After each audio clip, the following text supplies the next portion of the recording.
Bon, cela fait littéralement un an que j'ai pas fait de thread d'horreur. Mon dernier thread d'horreur date du 6 avril 2021. Mais c'est pas grave, je sais que ça vous fait plaisir de recevoir cette notification. Est-ce que je suis en train de jouer actuellement avec vos émotions? Est-ce que je suis un manipulateur? Peut-être. Les amis, aujourd'hui, 2 histoires d'horreur que j'ai pu piocher sur le Let's Not Meet FR. Juste avant de commencer, voilà. J'ai pu me procurer la BD Blick, premier volume. Je l'avais présenté dans mon dernier vlog que vous avez pas mal aimé. Honnêtement, je peux pas vous dire si c'est bien, ce qu'il y a comme histoire. Je suis désolé les gars, tout simplement parce que je ne l'ai pas lu.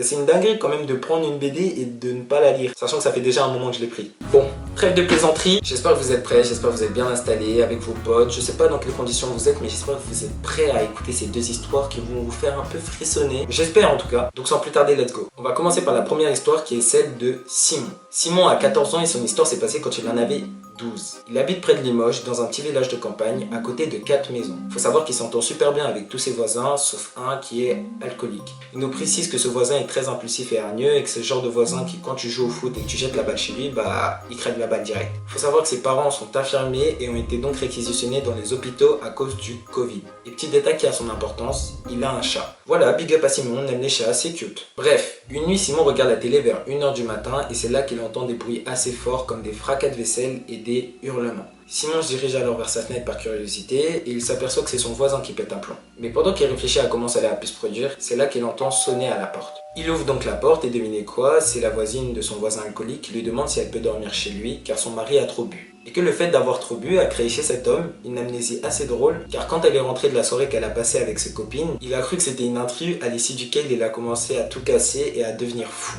Bon, à ce moment-là, Simon a une chambre d'amis donc il n'hésite pas à l'accueillir et puis il va se coucher. Le lendemain, Simon se réveille vers 8 h du matin et comme toute personne normale, il décide de réveiller la voisine. Et c'est en arrivant dans la chambre qu'il se rend compte que la voisine n'est pas dans son lit qu'il lui a prêté. Simon ne s'inquiète pas plus que ça car il se dit naturellement qu'elle est rentrée et en conclut donc que tout est rentré dans l'ordre avec son mari. Là, 3 heures s'écoulent sans qu'il y ait de problème, jusqu'à que ça sonne une nouvelle fois à la porte. Simon ouvre donc de nouveau la porte et cette fois-ci il tombe pas sur la voisine qui a dormi chez lui, mais sur son mari, le voisin alcoolique, qui le menace en lui disant que s'il ne retrouve pas sa femme, il va faire du mal à son chat.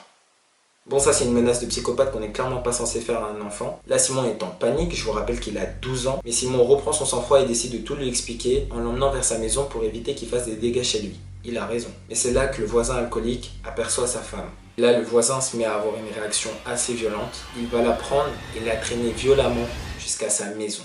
Assez hard. Après cette scène assez violente auquel Simon a pu assister, pour se faire pardonner, le voisin invite donc Simon et ses parents à manger chez eux le soir même pour s'excuser du comportement qu'il a eu la matinée. En fait, cela lui permettait de passer à autre chose et de se dire que ce qui s'était passé était loin derrière eux, alors que clairement non, ça n'excuse rien, surtout quand tu menaces un enfant de 12 ans. Pour le dîner, le voisin a donc préparé des lasagnes maison. Pour vous, cela peut ne pas avoir d'importance, mais vous allez comprendre. Il dîne et passe un moment chill et après avoir fini, Simon et ses parents rentrent chez eux. Et puis en rentrant, ses parents et lui se disent « Mais attends, la viande là, de la lasagne qu'ils nous ont préparée avait un goût chelou, non ?» Bon, à part ça, rien de plus alarmant.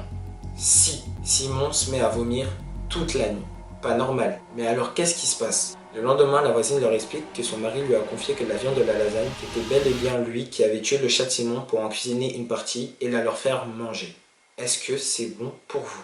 Là, Simon et ses parents sont choqués et décident d'appeler la police. La police arrive sur place, mais malheureusement, ils ne les croient pas, car aucune preuve n'a été trouvée. Après ça, Simon nous explique que lui et ses parents ont déménagé car tout simplement, ils se voyaient pas continuer à vivre à côté de la maison d'un psychopathe. Bon les gars, si j'ai un conseil à vous donner, juste faites attention à ce que vous mangez venant de la part de certaines personnes, surtout des voisins. Méfiez-vous de vos voisins. Non, plus sérieusement, moi, depuis petit, j'ai ma mère qui n'arrête pas de me dire « Ouais, n'accepte pas tout venant de la part des gens que tu connais pas. » Vraiment, c'est normal, c'est parce que ça peut être potentiellement des gens qui peuvent t'empoisonner. Et pour éviter l'empoisonnement, rien de mieux que de faire une prévention en disant n'accepte pas toute nourriture, voilà. Parce qu'en vrai, c'est trop beau pour être vrai. On entend pas mal d'histoires par rapport à ça, donc les gars, si j'ai un conseil à vous donner, n'acceptez pas tout le temps quelque chose qui vient de la part de quelqu'un que vous connaissez pas complètement, ou genre quelqu'un qui vous offre quelque chose tout le temps, surtout les inconnus. Alors les inconnus, évitez. Bon, sans plus attendre, passons à la deuxième histoire qui est celle de William. Et non, je n'ai pas choisi le prénom de la personne qui témoigne, c'est vraiment elle qui s'appelle William. D'ailleurs, big up à William, on est ensemble, on a le même prénom, toi aussi big up. Cette histoire se passe 10 jours avant qu'il nous la raconte. William a 18 ans et il vit au Canada. Il travaille dans une grande ville et habite à 1 heure de cette ville. Donc 2 heures de route en comptant l'aller-retour. Bref, un jour après avoir terminé le travail, sur le chemin, c'est le noir complet sur les routes. Il prend la route comme d'habitude et à mi-chemin entre son lieu de travail et sa maison, il se retrouve derrière une voiture blanche qui roule anormalement lentement. Pour préciser, les routes sont limitées à 90 km/h, mais la plupart roulent à 100 ou 110, parfois plus pour certains, et ce même dans le noir complet, sauf que la voiture en question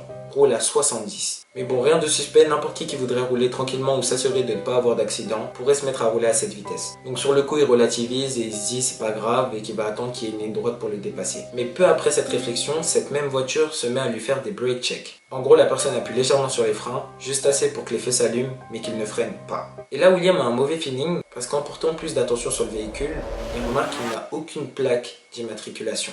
Alors que normalement toute voiture a une plaque. Tout en remarquant ça, il continue de lui faire des appels de frein. Par déduction, il se demande s'il essaie de lui signaler quelque chose sur sa voiture. Et là, il se met à éprouver un grand soulagement parce qu'il est toujours sur les feux de route. Mais quand William baisse les yeux, c'est en relevant la tête qu'il voit que cette même voiture est à moins d'1 mètre. Il comprend donc que le conducteur en face de lui a freiné violemment. Vous connaissez la suite. William cogne son véhicule qui est presque à l'arrêt complet à environ 60 km/h. Bien sûr, les airbags sautent et le temps qu'il réalise ce qui vient de se passer, il aperçoit un homme descendre de cette voiture. L'homme est d'une taille assez moyenne et plutôt corpulent. Heureusement, un des feux de William fonctionne toujours et il peut bien apercevoir le visage de cet homme. Malheureusement, pas de chance pour lui, William se met à paniquer car il peut apercevoir un sourire chez cet homme avec un marteau à la main.